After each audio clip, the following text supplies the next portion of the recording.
반갑습니다. 코로나의 태풍까지 계속되고 있는데 우리 성도님들 모두 안녕하신지 궁금합니다. 벌써 우리가 이렇게 영상으로 목장 모임을 시작한 지 4번째 시간이 되었습니다. 한 주에 한 번씩 했으니까 벌써 한 달이라는 시간이 지난 거죠. 지난 한 달간 어떠셨습니까? 저는 이렇게 중간 점검하는 것을 좋아합니다. 왜 그런가 하면요, 그 가운데서 우리가 실수를 발견할 수도 있고 또 개선해야 할 그러한 부분들도 찾을 수 있기 때문이지요.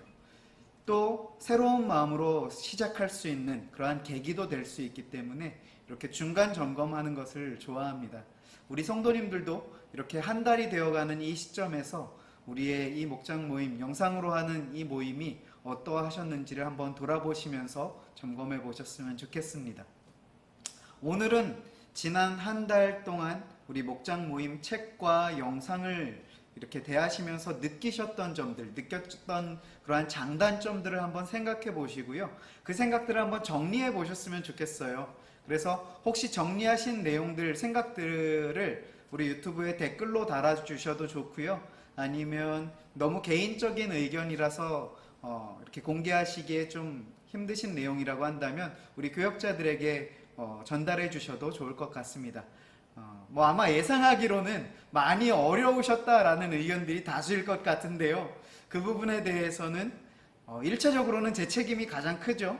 제가 조금 더 쉽게 우리 성도님들이 이해하실 수 있도록 설명드리고 또 그렇게 하기 위해서 더 연구하고 쉬운 표현들과 예화들로 설명을 돕도록 그렇게 했어야 하는데 그렇게 하지 못한 제 책임이 1차적으로는 큽니다. 혹 앞으로도 저의 설명은 어려우시더라도 우리 성도님들은 어렵다고 절대 포기하지 마시고요. 계속해서 꾸준히 영상을 함께 보시면서 또 생각해 보시고 함께 해주시면요, 이와 같은 것들이 이렇게 쌓여서 어느샌가 우리가 지식적인 그러한 측면 영역에서도 이만큼 성장해 있는 나를 발견하게 되는 시간이 분명 오실 것입니다. 그러면 우리 이제 조금 기대감을 가지고 또 새로운 마음으로 다시 한번 오늘 본문 안으로 함께 들어가 보실까요? 오늘 4장에서 우리가 함께 다루고자 하는 주제는 바로 이것입니다. 하나님은 왜 율법을 주셨는가? 어떠세요? 우리 성도님들도 궁금한 주제 아니십니까? 우리가 지난주 3장에서 율법과 율법주의에 대해서 함께 살펴보면서 율법의 기능에 대해서 함께 나누었었죠. 혹시 아직 지난주 영상을 보지 못하신 성도님들이 계시다면 지금 먼저 보시고요. 그 3장 지난주의 내용을 먼저 보시고 오시면 오늘 내용을 이해하시는데 훨씬 도움이 되실 것 같습니다. 간략하게만 요약을 해드리자면 율법의 기능 중에 하나가 죄가 무엇인지를 알려주는 기능이 있다라고 말씀을 드렸습니다. 범죄함으로 인해서 타락한 상태에 있던 우리는 죄가 무엇인지조차도 알지 못하는 상태에 있었습니다. 그로 인해서 내가 얼마나 하나님으로부터 멀어져 있는지를 인식하지도 못하고 살았던 것이죠. 그런데 율법을 통해 그 죄가 무엇인지에 대한 기준을 말씀해 주시자 내가 얼마나 범법한 자인가, 그러니까 그 율법을 어긴 자인가, 내가 얼마나 죄인인가 하는 것을 스스로 알게 되었다는 것입니다. 이와 같이 깨닫게 되었을 때 가질 수 있는 반응은 어떠한 반응이 있을까요? 내가 죄인이다라는 것을 발견하게 되었을 때, 깨닫게 되었을 때 어떤 반응을 보이실 것 같으세요? 그 죄로부터 벗어나고 싶다 하는 마음일 것입니다. 그 죄의 자리에 머물러 있지 않기를 원하고 그 자리로부터 벗어나고자 하는 그러한 마음이 들게 되겠죠. 그런데 문제는 그 죄로부터 벗어나고 싶어하는 마음을 가진 사람들 중에 이후에 두 부류가 생기게 된다는 것입니다. 먼저는 자신의 힘과 의지와 노력으로 이루어 보고자 하는, 그 죄로부터 벗어나 보고자 하려는 시도를 하는 부류가 있을 것이고요. 또 다른 부류는 나의 어떠함으로는 도무지 이 죄의 굴레로부터 벗어날 수 없다라는 것을 발견하고 인정하며 구원자를 바라고 구하고 기다리는 이 부류, 이 두 부류로 나누어질 것입니다.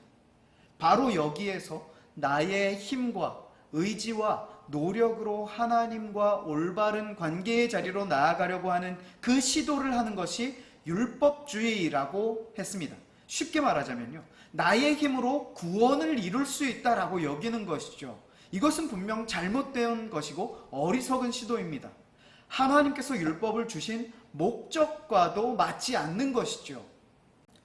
그렇다면 여기에서 우리에게 들게 되는 실제적인 고민이 바로, 그렇다면 하나님은 왜 율법을 주셨는가 하는 질문일 것입니다.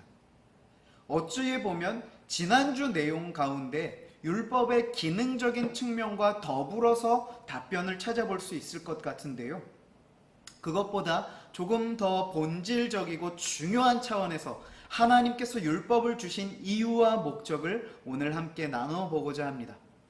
한마디로 먼저 결론을 말씀드리고 그것을 설명드리는 이러한 방식으로 오늘 주제를 풀어가려고 합니다. 하나님은 왜 율법을 주셨는가?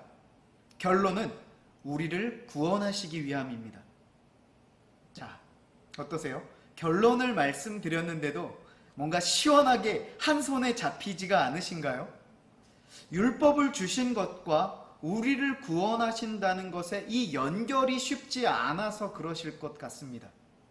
분명 우리 성도님들이 알고 계신 것은 율법을 지킴으로 구원을 얻을 수 없다라는 사실에 대해서 우리 모두가 동의하실 것입니다. 그게 맞고요. 오늘 4장에서도 44페이지를 한번 보시겠어요? 윗부분에 출애굽기 20장 말씀, 성경 말씀 아랫문단에 보시면요, 푸른색 밑줄이 그어진 부분이 있어요. 제가 한번 읽어보도록 하겠습니다. 그러므로, 찾으셨습니까?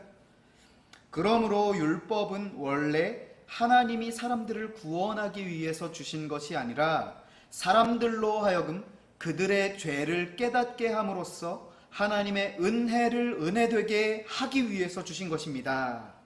자, 이 내용에서요, 조금 더 구체적으로 정리하신 부분이 책 바로 옆쪽으로, 오른쪽으로 44페이지에서 45페이지로 한번 이렇게 이동해 보십시오. 거기에 이렇게 기록되어 있습니다.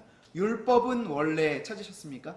율법은 원래 구원받은 하나님의 백성이 하나님 나라의 백성으로 살아갈 수 있는 삶의 규범으로 하나님이 주신 것이지 구원의 조건으로 주신 것이 아닙니다.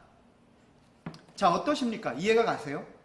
율법은 이것을 지키면 천국 가고 못 지키면 지옥 간다 하는 식의 구원의 문제를 위한 요소가 아니라 구원받은 자는 이렇게 살면 된다라는 것을 정리해 주신 삶의 규범이다라는 말씀이죠. 그런데 우리를 구원하시기 위해서 율법을 주셨다? 이게 무슨 소리인지 이제 설명을 드려보도록 하겠습니다. 다시 지난주 나눴었던 율법의 기능이 무엇이라고 했어요? 우리로 하여금 죄가 무엇인지 알게 해주는 기준이 된다라고 말씀을 드렸죠. 그로 인해서 죄가 무엇인지를 깨달음으로 말미암아 예수 그리스도의 은혜의 자리, 구원의 자리, 십자가로 나아오도록 하시기 위해서 주신 것이다 라는 거죠. 즉 죄를 드러내어 깨닫게 함으로써 은혜와 구원의 필요성을 느끼게 해준다는 것입니다. 뭐가요? 율법이요. 그렇다면 율법을 왜 주셨을까? 하나님께서 보시기에 죄가 무엇인지에 대한 정확한 기준을 말씀해 주심으로 인해 내가 하나님의 기준을 어긴 범법자, 즉 범죄자임을 깨닫게 하시고 내가 스스로 이 죄의 문제를 해결할 수 없는 자임을 깨달아 은혜로 구원해 주시기를 구하는 자리로 나아오게 하시기 위해서 율법을 주셨다는 것입니다.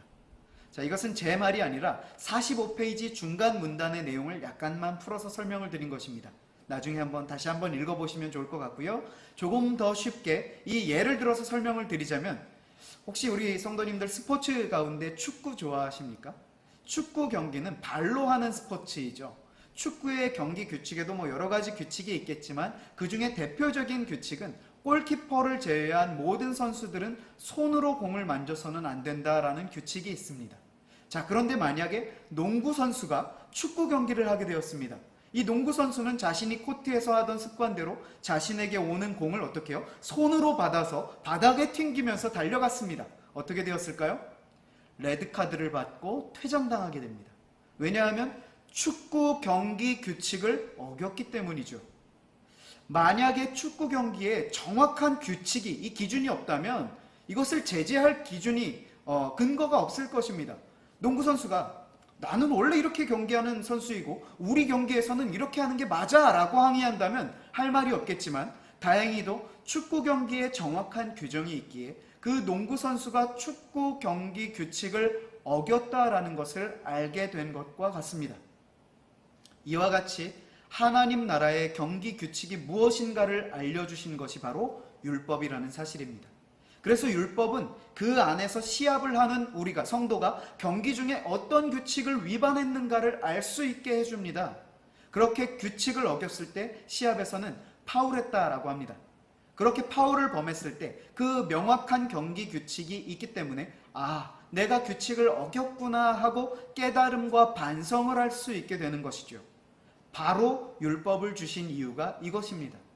다시 말씀드리지만 내가 하나님의 완벽하신 기준에서 어긋난 상태라는 것을 깨달아 용서하심과 구원하심의 자리로 나아오게 하시기 위함입니다.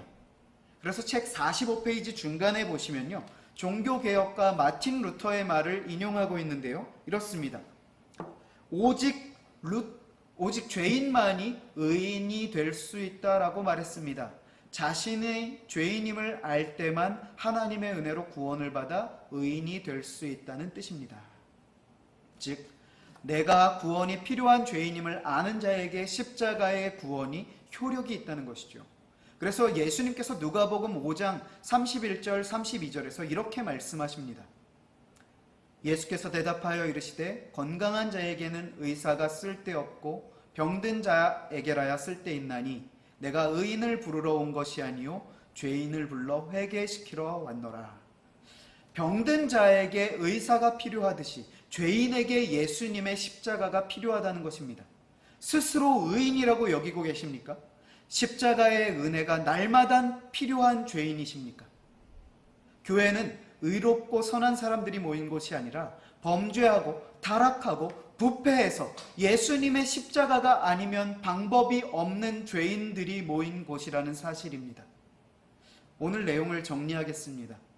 하나님은 왜 율법을 주셨습니까? 내가 죄인임을 깨달아 알게 하시기 위함입니다.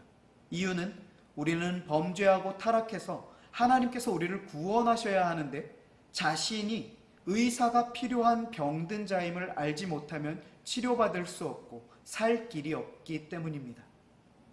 율법의 정확한 기준을 통해 내가 죄인임을 발견하고 인정하게 되어 구원이 필요한 자였음을 알게 하시기 위해 율법을 주셨다라는 이 사실을 기억할 때 적용적인 측면에서 생각해보면 말씀대로 살지 못하는 것에 대해서 좌절하거나 자기 연민에 빠지지 마시기 바랍니다. 물론 말씀대로 살지 못하는 것이 자랑이거나 당연하다 여겨서도 안 되는 것이지만 말씀대로 살지 못하는 나를 그 자리에서 하나님께서 얼마나 사랑하셨는가를 한번 묵상해 보시기 바랍니다. 바로 거기로부터 우리 하나님 아버지의 사랑을 발견하고 그 크신 사랑의 품에 안겨 다음 순간에 다시 한번 그 말씀을 기억하고 순종해보고자 하는 그 믿음의 발걸음을 옮기는 힘을 바로 거기서 얻게 되는 것입니다. 이것은 의지적으로, 의도적으로 내가 순종해야지가 아니라 은혜에 화답하는 기쁨으로 나아가게 되어지는 자리인 것이죠. 우리는 나의 어떠함으로 하나님을 기쁘시게 할 수 있는 존재가 아닙니다. 그저 긍휼히 여기시고 오늘도 참으시고 인내하셔서 우리를 인도하시는 하나님의 은혜에 감사할 때 하나님께서는 우리의 그 반응과 표현을 믿음의 화답이다 라고 여겨주시면서 기뻐하신다는 사실을 잊지 마시기 바랍니다. 율법적으로 지켜냄으로 하나님을 기쁘시게 하려는 그러한 시도를 하시지 마시고요, 하나님과 진짜의 인격적인 관계를 맺는 우리 모든 성도님들의 이번 한 주 은혜의 한 주가 되어주시길 주님의 말씀으로 축원합니다.